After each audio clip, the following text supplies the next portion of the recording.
Rahayu. Rahayu. Mugi-mugi sami rahayu sagung dumadi. Serta sawetara wektu agak sekian lama jenengan enggak rawuh rene, ada kabar apa dan tanya apa? Ngene, Kang Mas. Ya. Nek omah iki ongah-nangen. Iya. Pengen roh sak benere iki asal usule Syekh Jenar iki teko ndi. Mergo enek versi-versi yang sifate emang akeh banget. Enek sing teko Cirebon putrane Pendhita Srandil. Kuwi panemune wong liya. Terus dheweke uga ya nduweni keluarga sisiane kuwi jek sedulure Sunan Kalijaga, terus urut-urutane terus termasuk Gus Dur kuwi nuwun sewu. Ya termasuk keturunane Syekh Jenar mungkin jenengan pripun Kang Mas? Ya itu sah saja. Oh, ngaten nggih. Daripada mereka seorang penulis sejarah. Kan sejarah itu bukan seorang Siti Jenar yang menulis, tapi seseorang yang menulis tentang riwayat Siti Jenar. Dan saya sendiri agak berbeda dengan cerita yang sampean tanyakan. Kalau Siti Jenar itu anak dari siapa? Pendhita Srandil Cirebon. Tapi yang saya dengar itu anak resi bungsu Raja Hindu. Nah, itu juga dari Cirebon. Terus dia ada sebuah kesalahan dengan sang Rama, sang ayahnya. Dia disabdo atau dilaknati, disumpahi jadi seekor cacing. Itu versi ya. Ada yang demikian. Ada yang namanya Mbah Jalil.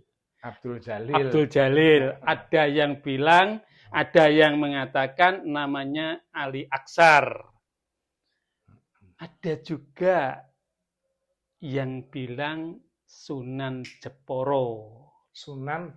Ada.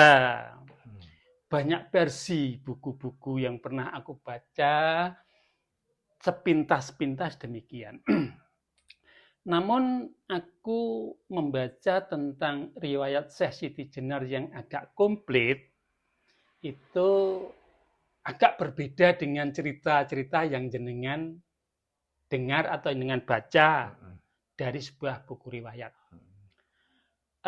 Siti Jenar itu aku ambil dulu di abad 9 di negeri Persia atau Iran.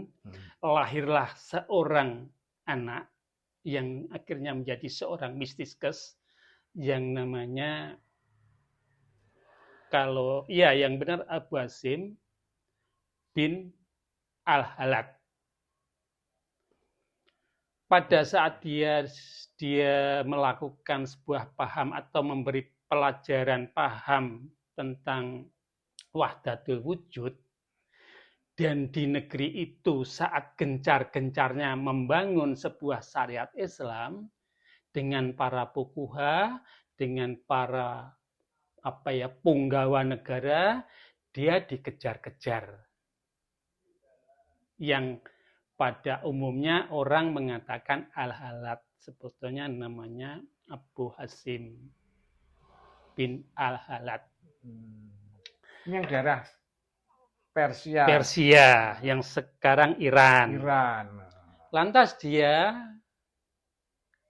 dipegang, tertangkap, akhirnya dipancung. Dihukum pancung. Dan dipotong lehernya. Dan ada sebuah cerita yang fantastis yang aku baca itu, katanya darahnya itu muncrat, itu menulis di angkasa dengan lafaz la ilaha illallah. Itu mungkin betul dan tidaknya saya kurang tahu, tapi itu sebuah cerita yang fantastis. Dan dia pada saat dipancung lehernya jatuh, gembungnya, tubuhnya sudah jatuh, dia masih bisa memberi wejangan pada murid-muridnya. Itu fantasi atau betul saya kurang tahu. Yang jelas Al-Halat itu pernah di abad 9 lahir di Iran. Di Persia sana. Dengan paham wahdatul wujud. Nah, setelah 3 abad lagi, tepatnya 300 tahun kemudian. 300 tahun kemudian lahirlah seorang Ibnu Arabi yang pahamnya seperti Al-Halat tadi. Tapi Ibnu Arabi orangnya cerdas. Empan nggawa papan, bisa membaca situasi dan kondisi agar dia selamat untuk menyebarkan atau nular ke kawruhnya itu kepada santri-santrinya sehingga dia selamat sampai akhir hayatnya, tidak bermasalah dengan negara di Persia tadi atau dengan kaum Pukuha. Setelah itu 3 abad lagi lahirlah seorang mistis lagi bernama Siti Jenar. Dia lebih radikal, lebih revolusioner daripada Al-Halat. Lahirnya yang Persia. Lahirnya di Persia. Karena dia terlalu radikal, terlalu ekstrim, dia akhirnya ketahuan, dikejar-kejar. Jadi cara saya pelarian. Setelah dikejar-kejar, dia melarikan diri, menyeberang. Dia mampir di Gujarat. Gujarat daerah di mana? India. Oh, India. Nah, di sana dia belajar tentang masalah Akian, Atman, Brahman, atau juga dibilang wahdatul wujud. Dalam bahasa Jawa, manunggaling kaulo kelawan Gusti. Setelah dia di Gujarat sedemikian waktu cukup, dia lantas melawat sampai ke tanah Jawa. Memperkenalkan diri dengan nama Siti Jenar. Itu langsung nang tanah Jawa. Kak yang dhisik, wan guru sik nek dhisik gak langsung no. Kalau sebelumnya meguru dulu dan bagaimana saya kurang jelas. Yang jelas ke tanah Jawa, dia memperkenalkan diri. Pertama dia yang didatangi itu memang di daerah Gresik, iya. Gresik, Jawa Timur. Jawa Timur. Itu ada sebuah cerita. Versi seperti itu. Seperti itu. Tapi ada versi yang datangnya dari Malaka. Dari Malaka. Karena ayahnya seorang datuk dari Malaka juga. Versinya banyak sekali. Tapi yang bisa aku tarik simpul dengan sebuah logika, itu yang aku jadi pegangan untuk membaca atau menjawab sebuah pertanyaan sampean. Memang seorang Siti Jenar kan tokoh kontroversi, tokoh fenomenal. Sampai kapanpun cerita Siti Jenar, riwayat Siti Jenar itu selalu dibikin diskusi secara formal. Menarik. Apalagi di abad 21 ini abad spiritual, sehingga apa yang dilakukan Siti Jenar, yang dijalankan Siti Jenar itu juga hal-hal yang berbau atau bermuatan spiritual juga. Nah, waktu itu namanya sebetulnya Siti Jenar. Asal usulnya. Ini pengertian. Kan bisa diterima logika kan? Kok malah Siti Jenar? Karena lidah Jawa. Orang Jawa itu lidahnya kalau keplese itu malah sedep, malah pantes. Jadi Siti malah pena malah Siti. Nah, pada saat itu dengan Wali Songo, ya, dengan Wali Songo, Wali 9 itu sudah bermukim di tanah Jawa. Bermukim di tanah Jawa. Daerah ndi Mas?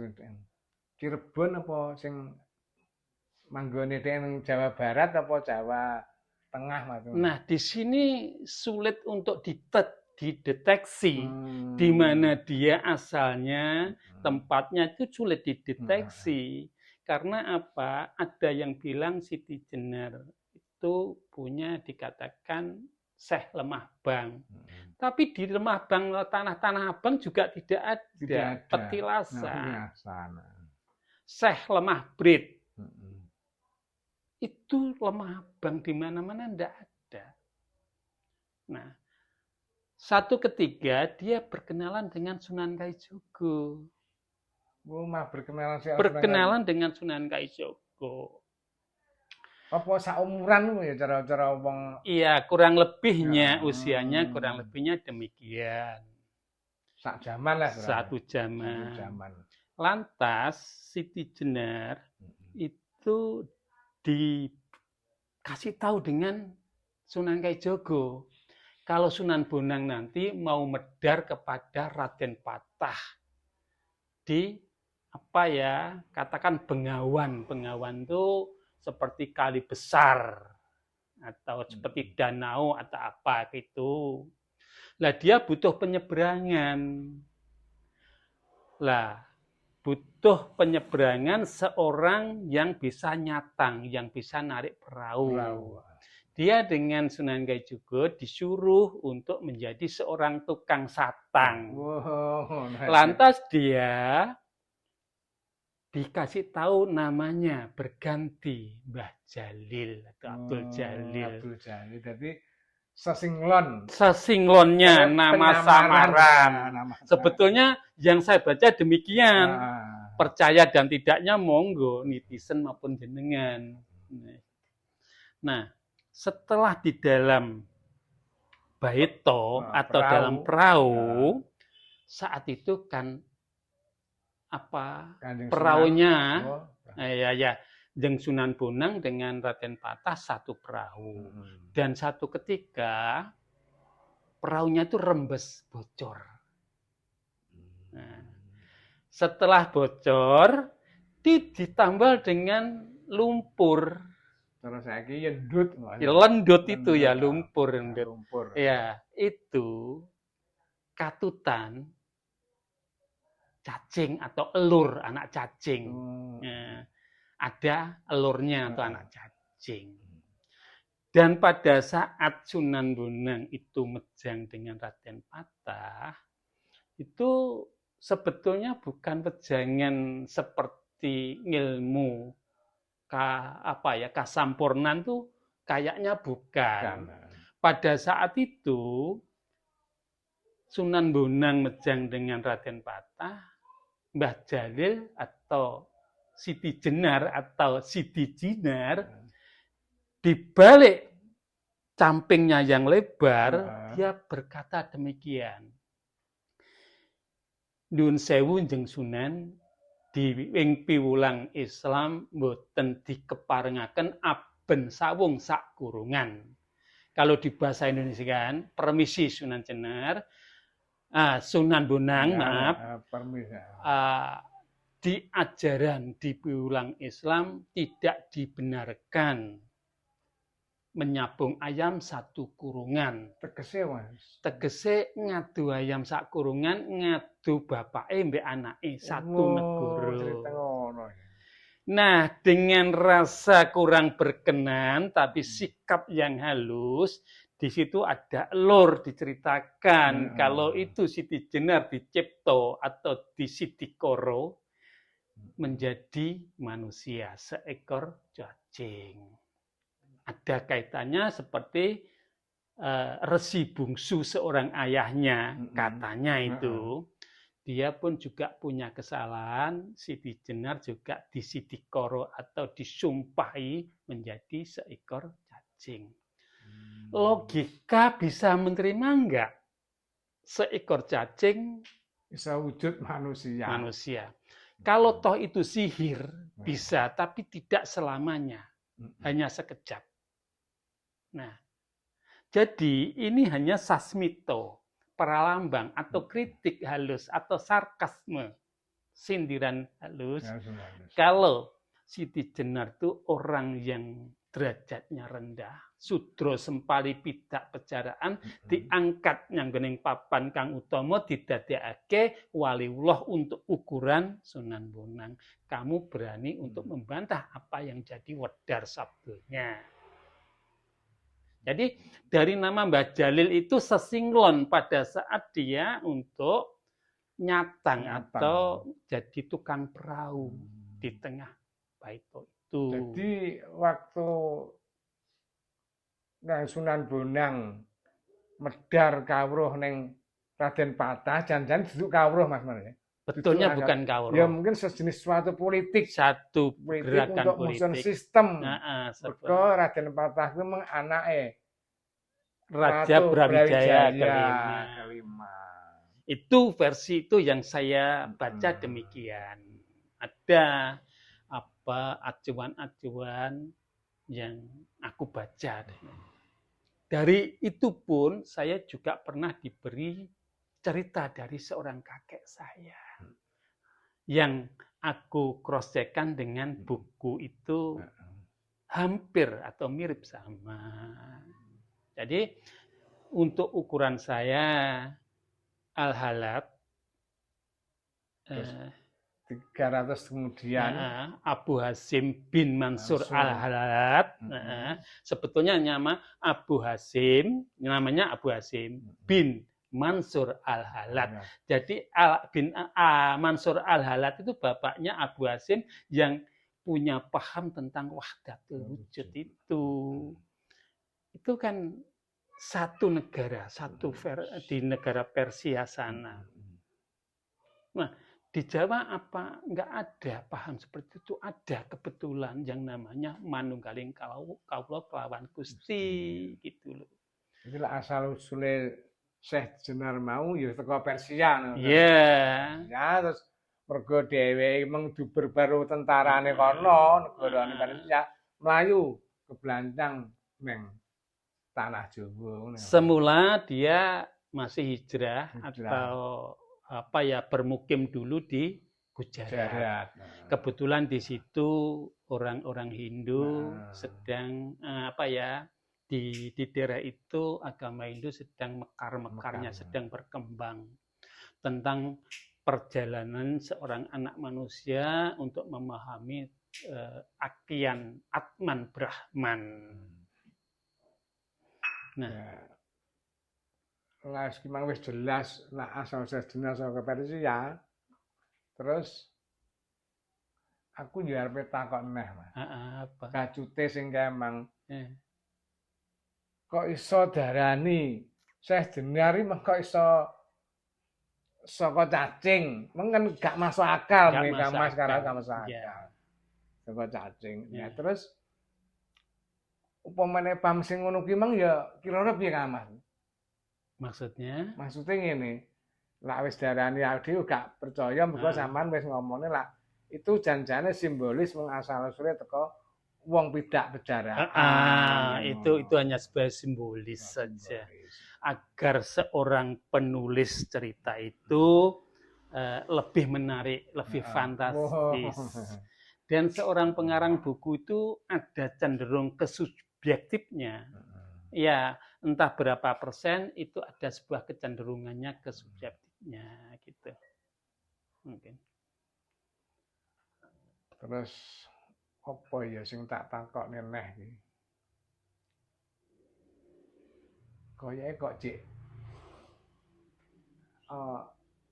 Apa ya Mas kira? Ada satu pertanyaan sampean tadi tentang dia meninggalnya menjadi berubah, bukan menjadi berubah.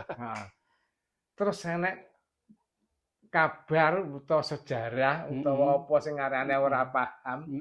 Matine Syekh Jenar kuwi ya berubah dadi kiri atau asu gudiken. Kuwi cara mungge Kang Mas kuwi. Ya saat itu memang masyarakat bisa menerima saat itu. Agar mereka takut untuk meninggalkan ajaran agama, supaya takut. Inilah akibatnya orang yang meninggalkan sebuah ajaran agama kalau mati demikian. Itu. Jadi kayak politik namanya. Iya, itu seperti apa ya? dimomoki. Doktrin. Dimomoki. Tepatnya demikian. Pada suatu ketika, kan saya pernah membaca buku, iya potong dulu ya, maaf ya. Pernah membaca buku kalau Siti Jenar meninggalnya itu menahan napas. Itu betul tapi tidak tepat. Nanti saya akan menggarisbawahi dengan tinta tebal. Gini, pada suatu ketika pembangkangan Siti Jenar tentang masalah dia menyebarkan tentang dibilang ajaran sesat. Sebetulnya yang sesat itu bukan ajarannya. Tapi cara mereka berpikir itu. Orang yang sesat itu adalah cara berpikirnya. Dia lantas dipanggil untuk sowan ke Demak Bintoro atau ke tepatnya di situ ke Raden Patah. Waktu rajanya Raden Patah. Tapi dia mupu, mokong, belot ya. Tidak hadir. Malah versi-versi ini amat sangat menarik karena sebuah dialog yang begitu nanti saya kalau ingat bahasanya. Dia disuruh sowan ke Kasultanan jeung Sunan saya Siti Jenar jenengan diutus sowan ke Demak Bintoro dengan Raden Patah. Dia mengatakan, katakan Siti Jenar enggak ada, yang ada Allah. Itu kan sebuah jawaban yang diplomatis ya. Terus lantas dia ada yang bilang sudah ke sana, sudah rawuh sowan ke Raden Patah, tapi suruh tanyakan kalau ini nggak ada, Allah yang dipanggil. Tapi sebetulnya ada cerita lagi, utusan itu sejenak. Oh kalau gitu, kalau nggak ada Allah ya, kalau nggak ada sinar ya saya tanya Allah dipanggil. Lantas dia kembali, jeung Syekh Siti Jenar, Allah dipanggil dengan Raden Patah. Dia menjawab, Allah nggak ada, yang ada Siti Jenar. Jadi bahasa ini mungkin kamu bahasa apa tuh? Kok diwolak-walik, bahasa suruh itu bahasa suruh itu bahasa sirih ya. Pandangan Siti Jenar itu kayak sirih. Kalau lan putih kayak dening daun sirih. Lantas dengan utusan tadi balik tanya, mohon maaf Siti Jenar, Allah dengan Siti Jenar dipanggil suruh datang ke Demak, ke Kasultanan. Aku kalau sowan nggak mau, tapi kalau sarasehan itu ya rembukan seperti ini. Aku mau ya sarasehan. Setelah dia datang di Sarasehan, ketemuannya di Masjid Agung Demak. Bertemunya yang kono. Menurut versi dari apa yang pernah saya baca. Lantas dia Sapet Jagong ada sebuah perdebatan. Lantas akhirnya Siti Jenar mengatakan demikian. Tuan-tuan, kalau menghendaki nyawa saya, jangan kotori tangan Anda dengan darahku. Aku mampu untuk melepaskan rucat nyawa, melepaskan nyawa. Berinding aku ya. Berinding. Jadi ini, saking dia ini ya tawaduke. Ojo sampai kecipratan gede lah terima jabut nyawaku, roh ngerah patiku. Lagi pula aku pikir Siti Jenar pada saat itu tahu betul saat ini dia harus untuk menghadap Sang Kalik. Itu pengertian saya. Jadi titiwan cining dhewe neteping wajibing pati maring Gusti, yo iki dina aku tak sowan. Kanthi marganing layuku ning kene iki mau. Nah, di sini. Lantas mereka para wali itu dengan sejenak khidmat Siti Jenar melakukan sebuah patrap laku dengan semedinya, celuku badoknya demikian, dia melakukan semedi hening atau dibilang orang-orang sekarang meditasi mungkin.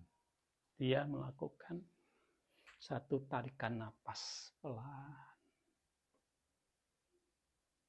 Setelah dia pada saatnya untuk menghabisi atau rucat nyowo, dia menyentuh di bagian kepala, bagian belakang, di tengkuknya sini. Ada yang disentuh. Apa itu? Dia telah menutup Rantirtomoyo, banyu panguripan, Maul Hayat, Audi Silvi. Begitu dia sudah tertutup, dia roboh. Dan pada saat itu, jenazahnya, kurnapanya, itu mengeluarkan bau harum. Menurut versi buku yang aku baca. Dan kayak mati nih, kuwi mung demek nang sirah kene, Mas. Iya. Apa dengan cara tertentu. Orang-orang yang sudah tahu akan titiknya sesuatu untuk nutup banyu panguripan atau Rantirtomoyo. Atau kalau ada orang bilang Audes Silvi atau Maul Hayat. Dan jenazahnya itu disinari dengan cahaya dan berbau harum. Itu miturut versi.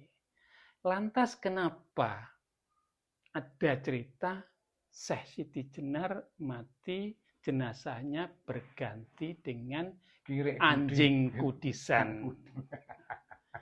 Itu hanya sebatas akal-akalan kalau hal itu terjadi. Agar mereka-mereka, kaulo-kaulo itu, yang pada saat itu, agama Islam yang disebarkan itu bisa berjalan dengan baik. Ini kan logika yang saya katakan. Logika. Mereka mengandung politik penyebaran ben lancar. Kalau Siti Jenar itu punya istri, punya anak, di buku yang aku baca, dan orang yang memberi cerita dengan aku tidak mengatakan kalau Siti Jenar itu berkeluarga. Jadi bujang namanya. Iya, kalau rabi atau dikatakan bahasanya wahdat. Di situ tentang nama-nama ada yang dibilang Ali Aksar, ada yang bilang Abdul Jalil, ada yang bilang lagi siapa dan siapa, itu sah-sah saja. Lemah bang, Syekh lemah bang. Tuh. Jadi cerita semacam itu memang saya harus menarik kepada logika. Nek dinalar iki mlebu nalar kok gak. Zaman saat itu pecahnya Mojopahit itu kan hangat-hangatnya, panas-panasnya sebuah gerakan politik. Jadi sehingga pada saat Mojopahit surut, itu Islam masuk, berkembang di tanah Jawa, itu satu kebetulan, kebersamaan. Semuanya kayak dengan semesta itu sudah dibikin dengan sedemikian rupa. Mana kayak pas. Iya. Waktu Mojopahit runtuh, kuwi teko ngrembakane agama Islam. Pada saat Syekh Siti Jenar, maaf ya, pada saat Syekh Siti Jenar rucat nyowo, begitu tahu muridnya bernama Lontang Semarang, dia pun juga mengikuti cara gurunya itu juga rucat nyowo. Lah kok iso ya? Ya bisa juga, memang dia itu bolak-balik Icipati kok. Dia di Icipati itu kalau bahasa Jawanya ya sering dia melakukan Icipati utawa Ngrogo Sukmo gitu loh. Jadi Lontang Semarang juga prigel pada saat itu untuk Icipati, Ngrogo Sukmo. Dan pada saat itu pula dalam pandangan pemikiran spiritual daripada Syekh Siti Jenar maupun Lontang Semarang, di alam kematian itulah alam yang paling toto, tentrem, tintrim, gitu. Sudah tidak terbebani dengan kemelekatan duniawi. Jadi lah anak versi liya Jenar dipateni barang kuwi tak kira ya gak masuk akal. Ya cuma kita tuh ya, untuk dialog atau untuk apa ya wawan rombong dengan akal sehat kita kan. Nyatane muridé dhek ya iso ngakoni kaya gitu. Perlu jenengan ketahui. Organisasi atau perkumpulan itu bisa dihapus 1000 kali dalam sehari, tapi paham tidak akan punah. Termasuk pahamnya Siti Jenar saat ini pun juga masih berjalan atau ngrembaka. Semakin dia ditutupi, semakin orang banyak yang mencari. Banyak yang mencari dan perlu diketahui wirid Siti Jenar itu tidak ada. Siti Jenar tidak meninggalkan wirid. Wirid masih wirid ya Mas? Ya seperti catatan bagaimana cara semedi, bagaimana kita menjalankan hidup. Itu tidak ada. Dia dilakukan dengan kasunyatan di lapangan. Kalau ada itu adalah karya tulis daripada seorang penulis. Jadi dia langsung nyata turun gunung. Turun gunung lah. Dan itu tidak juga dia meninggalkan sebuah mantra. Kan ada yang dibilang mantra yoga, mantra moksa, itu enggak meninggalkan. Langsung muridnya itu diajak praktek. Dan di situ muridnya itu bukan seorang murid. Seperti pada umumnya dianggap dia pun gurun ginuron, saling belajar. Di situ tidak ada. Syekh Siti Jenar punya murid itu enggak. Jadi kayak ginuron. Kayak emang kayak daerah Lontang Semarang muridnya janjane enggak. Enggak. Ya mung dhek ya sak paham, sak kanca tukar kawruh. Seperti Ki Ageng Pengging itu juga bukan muridnya, tapi guruan ginuron, saling belajar. Gitu. Arane Ki Ageng Pengging kayak muridé, Sunan Gejeng ya muridé. Ya, berarti memang versi namanya. Versinya demikian. Karena sistem pandangan hidupnya seorang Siti Jenar itu egaliter. Franitile. Egaliter ya Mas? Persamaan hak. Gak enek iki pangkat derajat beda-beda. Rasa persaudaranya kuat. Jadi rasa persaudaraan, jadi rasa berketuhanannya podo. Di situ. Duduk sama rendah, berdiri sama tinggi. Kalau orang sekarang mengatakan Siti Jenar itu jiwanya egaliter gitu. Gimana? Udah cukup? Yo, kabeh emang yo mung tambah wawasan. Jadi so ndadekne marem pikirku Mas. Iya. Ya tak kira yo cukup sakmene, liya dina aku tak swantene neh pengen takon apa sing dadi unek-unekku ben luwih gamblang. Monggo. Nggih. Matur nuwun Mas. Sami-sami. Rahayu.